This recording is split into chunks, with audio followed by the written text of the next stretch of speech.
Sai Ram.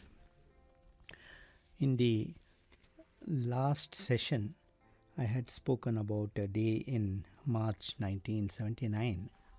I thought I would continue it today also.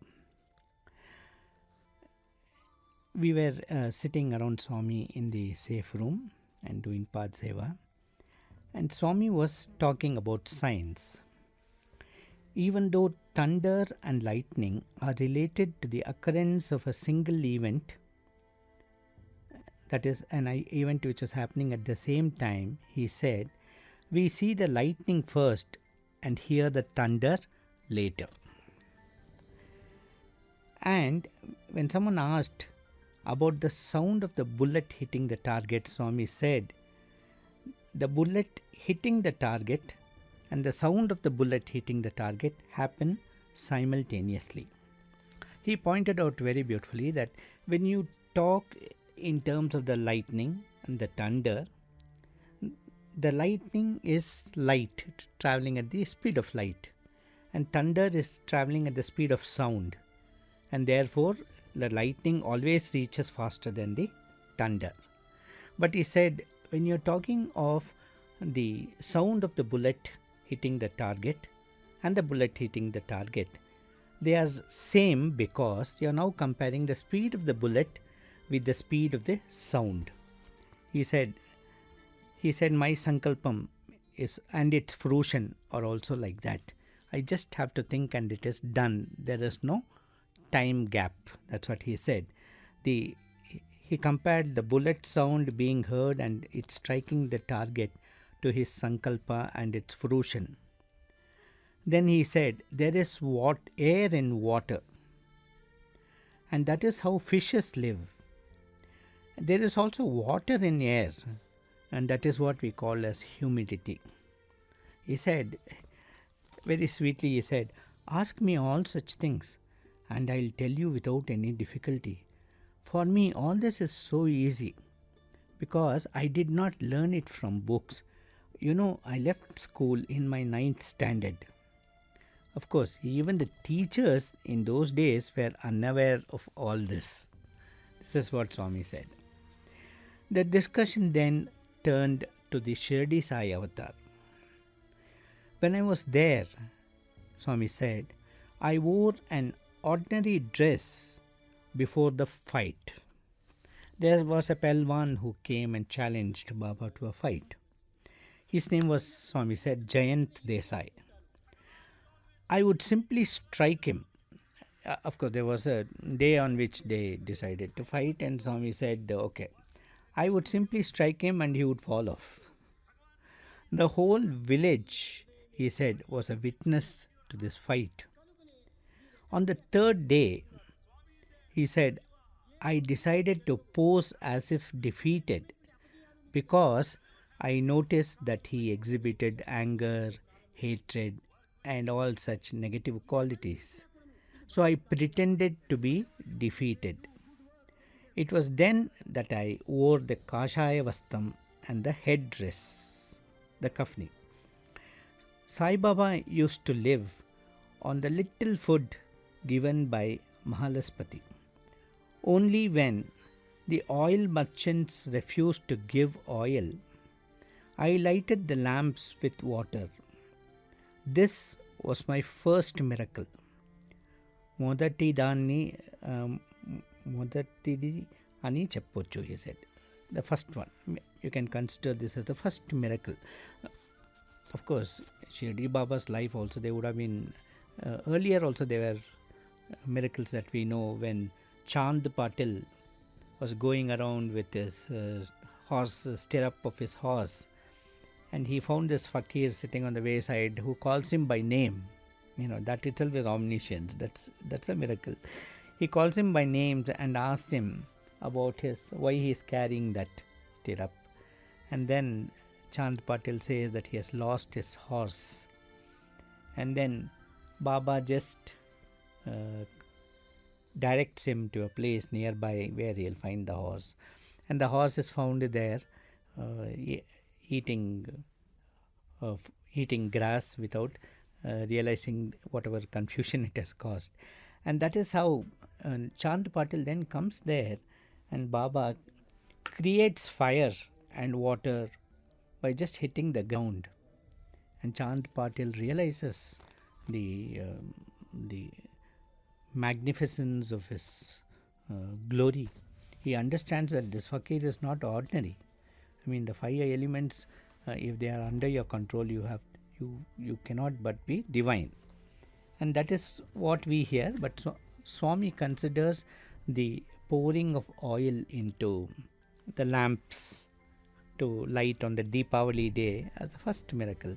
When of course, when all the oil mongers who used to give him oil every day, that day suddenly they threw up their hands and said that we don't have oil to give. Baba poured water into the lamps and lit it.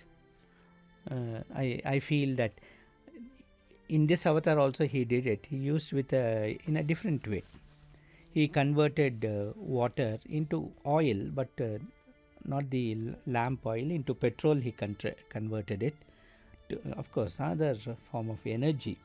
He used it to run vehicles. There's a beautiful incident which Chidambara Krishnan records. Chidambara Krishnan would drive Swami's car, and every time he goes, Swami would ask him to drive his car and take him to various places.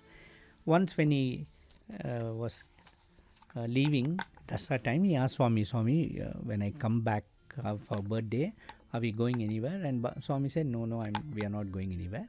And therefore, he came there with the idea of staying for a long time. And he had brought his car. He had not put too much petrol because he thought that there would be no need. They are not going on a tour. And then the moment he reached, Swami came down and got into the car and said, come on, let's go. And he said, Swami, I have not put the full load of petrol. Swami said, no problem, let's go. And he alone knew, Chidambara Krishnan alone knew that there was very little petrol in the car. But he consoled himself by saying that, okay, when they went on the way, they would find some tankers and they could buy petrol from them. When he went to Penukonda, he found that the petrol pumps were all dry. And in those days, the Penukonda Chikbalapur route was quite, thin traffic it had. And he found that there were no, all along the route, there were no petrol trucks running. And therefore, he could not get a single drop of petrol. But he thought he would manage for some more distance. And then Swami kept scolding him, saying that, how is it that you are being so careless? How is it that... And so he said, Swami, you had told me that we are not going on a tour. So Swami said, no, you should always remember that in life, anything can change. So you must be always prepared. This is very important. And then in the listening to Swami banging him like this, Chidambara Krishnan says that he forgot and turned into the wrong road. And as he was going along the road, he suddenly saw a milestone showing that Chintamani was coming, and that was a wrong road to take.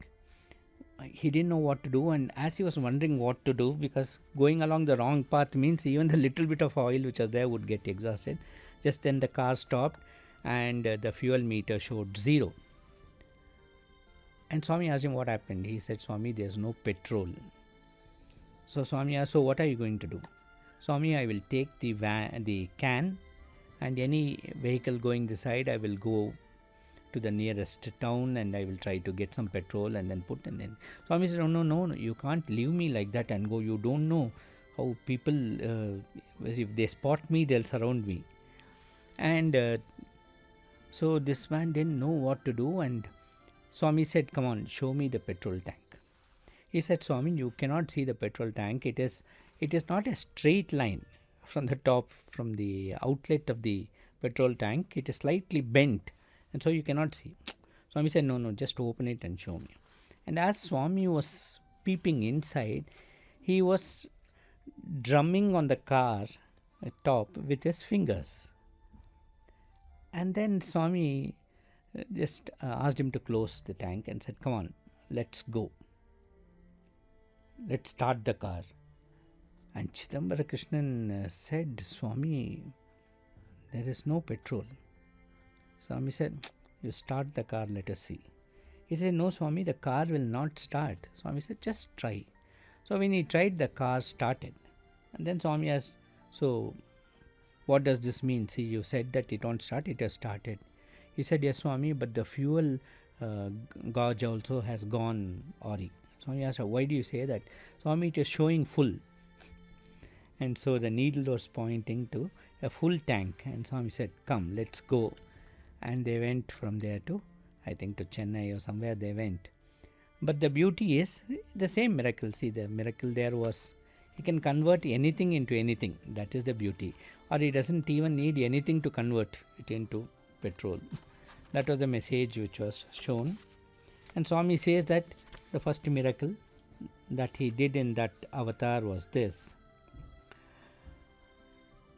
"I lighted the lamp with water." This was my first miracle. All these very same things happened at Puttaparthi also, he said. So they locked me in a thatched hut with Jack and Jill and set fire to the hut. There was a lot of antagonism. People in the village could not accept that one of them had declared that he is God. After all, till the other day, he was another villager. That's what they felt. And he had not even studied. And here was the Raju lad declaring that he is God. And so they tried various means. And they tried to poison him. They tried to bring a sannyasi who had lost the use of his legs and who was observing Maunam and who was not even wearing clothes. They brought and showed, kept that person in front of the old mandir and said, "See, this is the true sannyasi and all others are fake." And then Swami came from inside the Patha mandir and threw one towel to him and said, "Wear that." And then gave him a piece of spiritual advice, the like of which he had never heard, and which nobody else would have given such an elderly person. Swami said, "If you want to be in society, then why don't you wear clothes?" And Swami said, "Why do you burden yourself with the sin of making all these people carry you?" And Swami said, when you live in society, it is okay to interact with people. You can talk. It is not that you should, if you want to really observe Maunavratam and live like the other beings live in the forest, you can go into the forest. And this voice softened and he said, "I know you are scared how you will get your food if you go into the forest." And then came a reassuring message, declaration. Swami said, wherever you are in the darkest of Dandakaranya, I will provide you food. This is what Swami said to that person. And so next what happened, these young people who were after Swami, who were antagonistic to Swami, tried to set fire to the hut. And one day Swami came out laughing and said, "Hey, that match box which you are using, all the sticks are over, it's not lighting. Use the Sai brand." And he threw a matchbox to them. And it said later on, of course, one day they set fire to the hut. Of course, we don't know whether they used that brand only that day. But they set fire to the hut. And the hut was ablaze and Swami had Jack and Jill with him inside and the whole village assembled. And Swami just shouted and told them, "Don't come near." Okay, he told them not to try anything because he was worried that they might get burnt. And then Swami did this most wonderful thing. A fire engine, okay, in that remote village, the fire engine actually did not come on land. It came in the sky as a cloud, a rain-bearing cloud. The beauty was it rained only on the hut and the fire was put off. Of course, everything is a very beautiful miracle in Swami's life. There was this, I heard from Kuppam Vijayama once, that when Swami wanted to build the Prashanti Nilayam, there were some engineers who had come to build the Tungabhadra Dam, foreign engineers, and Swami asked them to choose one of the hillocks nearby so that the rocks from that could be used to build the mandir. And they identified one particular hillock, and it seems so the engineers, whoever was building the mandir, they went there and came back disappointed. They told Swami in the evening that, Swami, we could not break that, it is very hard, that hillock is too hard to be broken. And Swami said, okay, leave it. And that very night it rained cats and dogs, and there was thunder and lightning, and the lightning struck the hillock and it broke into pieces, and it was from that the Prashanti Nilayam Mandir was built.